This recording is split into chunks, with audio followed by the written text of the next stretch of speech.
This is the Big O Show. This is the Big O Show. All right, we are back. Time to talk a little Miami Dolphins. And this is his debut on our show here. Marcel Louis. Is it Jacques? How do I want to make sure I pronounce it because my last name is Alzugaray and everybody butchers it, which I'm used to it. It's all good. But I want to make sure I pronounce it right. So how do we pronounce it? No, it's Louis Jacques. It's Haitian, actually. So I think a lot of people down in Miami will, will recognize it a bit. All right, so Louis Jacques is the way we say it, right? Louis Jacques. Louis Jacques. Okay, Louis Jacques. Okay, I got you. All right, Marcel, man. First of all, welcome aboard, man. So you go, man, Buffalo, Miami. Yeah, I'm gonna go to a change of temperatures here, right? I mean, you saw South Beach, our amazing Haitian community. You said, all right, I got to come down to South Florida and stop freezing my ass in Buffalo, right? Look, man, I had a great time in Buffalo. You know, obviously covered a great team, met some good people. Made no secret that I wasn't really built for that kind of winter, but tried to make the most of it while I was there. But no, man, it's a great opportunity to be down here. Great move for my career, I think, and I'm excited, man. I'm excited for 300 and whatever days of sunshine, man. Yes, that's the beauty. Afternoon showers on the summers, but outside of that, yeah, you'll get plenty of sun down here, my friend. There's no doubt. You'll get 2 showers every day, right? The one you take in the morning, and then the second you walk outside, it's a second shower. So it's like right away. It's a beautiful thing. If you missed anything in the shower, don't worry about it. Your sweat will pick it up right after that. All right, so let's get into this game. How improbable, how impossible is it to think that the Dolphins can challenge and possibly win today? I think you can't ever rule this team out because of how good this defense is capable of playing.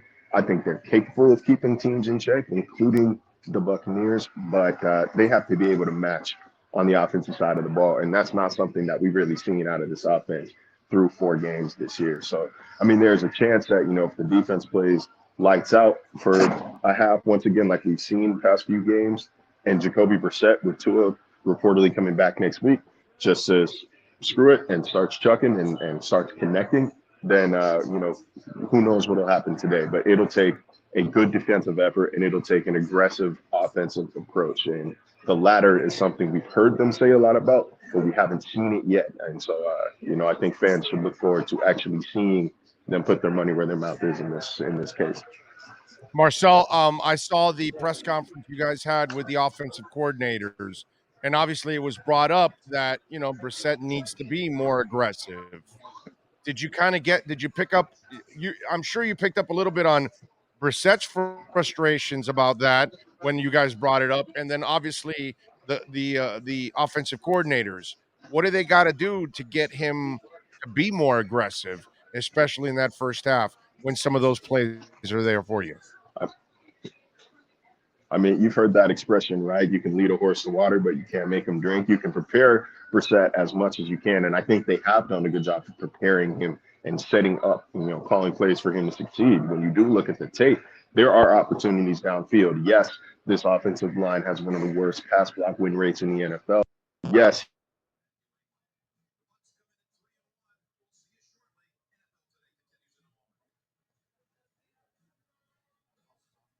Oh, Marcel, wait, you broke up there. You're on.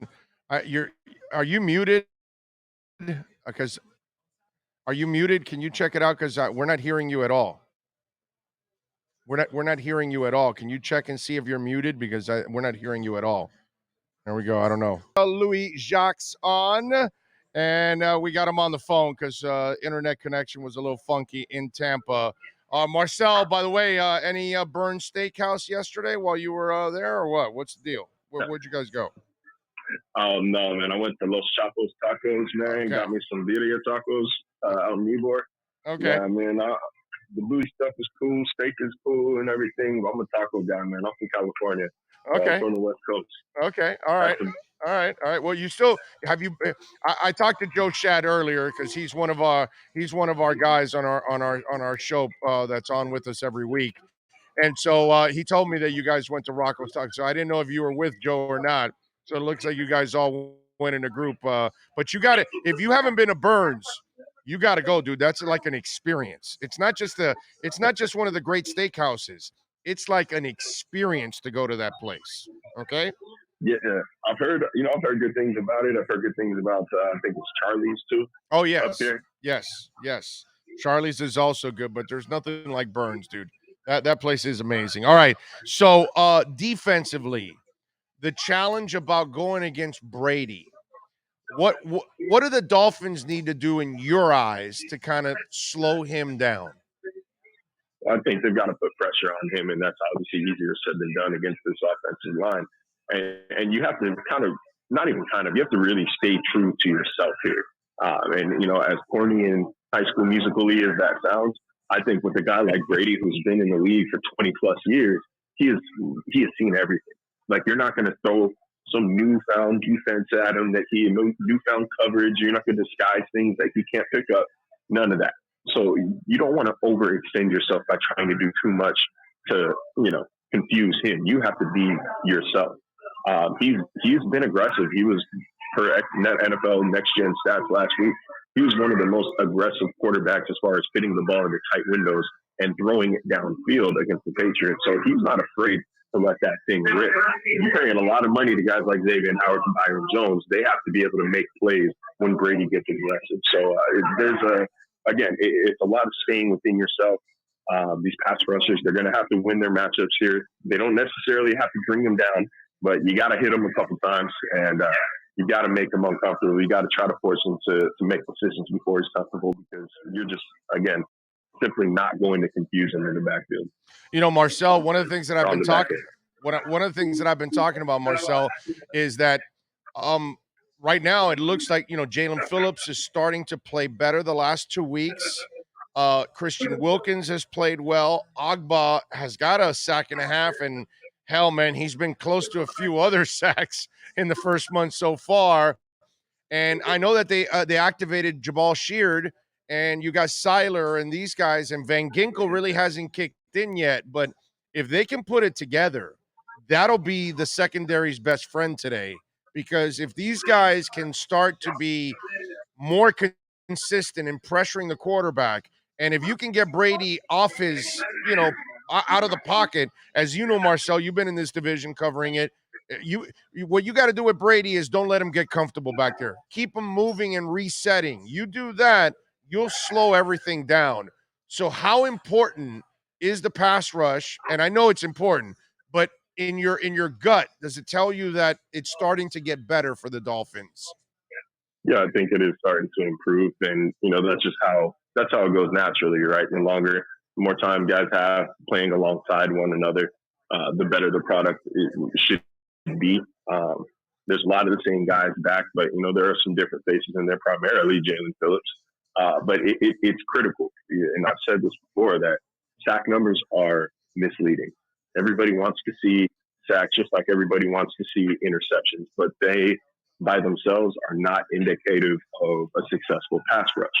It's all about time to throw and pressure and QB hits. You have to just make a QB uncomfortable, because you're paying, again, a lot of money to those guys in the secondary to make plays if a quarterback makes a poor decision.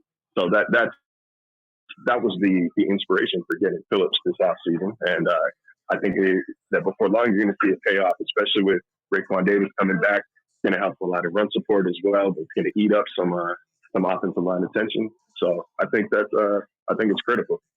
Marcel, people have not complained about Flo and company for the first 2 years, but these 4 games, you got a group of Dolphins, and I'm sure you're getting a feel for it, that have lost their freaking minds overall. Should people be more patient right now with this team, considering what's gone on and the direction that they're in? Or do you feel that, yeah, the panic should be setting in because this is headed to be a really bad season? If you're going to panic, I wouldn't do it after this game.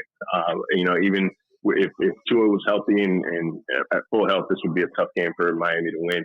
But it's easy to freak out over a 3-game losing streak, especially with really how bad this offense has looked during it. But if you kind of take a step back and look at who they played, the Raiders are a good team. The Bills are a very good team. The Buccaneers are also a good team. And, if they, win or lose today, this is a good opponent. The Colts loss was a bad loss.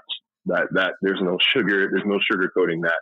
But they did go to New England and they beat the Patriots on the road. So, I don't think that besides that Colts game, there hasn't been a lot of surprise to the schedule.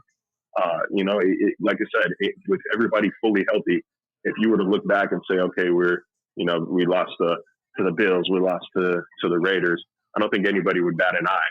And so I don't know if it's worth panicking yet. Next week, if Tua returns and they lose to a Jacksonville team that's possibly 0-5 at the time, then yeah, I'm going to start squirming a little bit in your seat. But you do have a bounce back game after that against Atlanta. You do have to go to Buffalo after that, and that's not going to be easy. But the schedule does lighten up. Rather significantly after that. You've got Houston after Buffalo. You still got the Jets twice. You still got the Titans, who knows what Titans team you're going to see at that point. You still got another home game against New England. So there are winnable matchups on the board. It's not like everything is the season needs to be lit on fire just yet. But a loss against Jacksonville, then I'll start listening to some of these complaints. Marcel, one more thing before I let you go. I'm a Flo fan. I believe in the guy, but we're all human beings, and we're not all going to do all the right things at times. We're going to make mistakes, and Lord knows I've made like 10 of them already this morning. So did he screw up doing this? He's got a young O-line, 4 guys that either have 1 year or no years of experience with Eichenberg, of course, and a journeyman guy with an O-line coach that has no experience of creating great offensive lines in the NFL, with offensive coordinators who have never created an offense in the NFL that has had success, all in front and protecting an injury-prone quarterback who doesn't have a lot of experience. From top to bottom on that offense, there isn't a lot of experience, coaching or players. Did Flo put too much inexperience on one side of the line? It's definitely easy to say that, but as far as Emile Jean-Pierre, you never know if somebody is a good coach unless you give them that chance. Right. So I can't fault Flores for giving him that chance and giving him an opportunity to kind of show his mettle there. It remains to be seen. I need to see this team at full strength in order to really make a decision on where they're at with the coaching staff. But I do think he might be at a point where there's been a lot of turnover over these past few years, and it might do some good just to kind of stick to the system. And I think that's what we're seeing here lately. When you hear Flores make comments like, I like the system in place. I think he likes that continuity. And I don't know, this is year 3. You won 10 games last year. You traded your first round pick in 2022 because you expected to be competitive this season. I don't know how much good more turnover is going to be. I think it's I agree. It's going to come off as panicky. I think it's going to come off as a coach who thinks he's in quicksand. And I don't think Brian Flores sees himself as a person that's in quicksand right now. But I like Flo a lot. The few interactions that I've been able to have with him, I think the team respects Brian Flores. I saw this from afar last year. If you didn't have complete control of your locker room, man, there's no other way you'd be able to pull, quarterback moves like he did last year with Fitz and Tua, and still keep your team. So I think the team does respect Brian Flores, and they'll keep playing for him. And until that day, I think everybody there is safe. But make no mistake, if things continue at this rate, really, if they miss the playoffs, I think somebody is not returning this year. There's no way that they miss the playoffs and keep the exact same staff going into the 2022 season. 0%. I'm with you, but Marcel, you have to admit, he gave Jean-Pierre one hell of a homework to put together a line that has 3 one-year players and 1 rookie and a journeyman.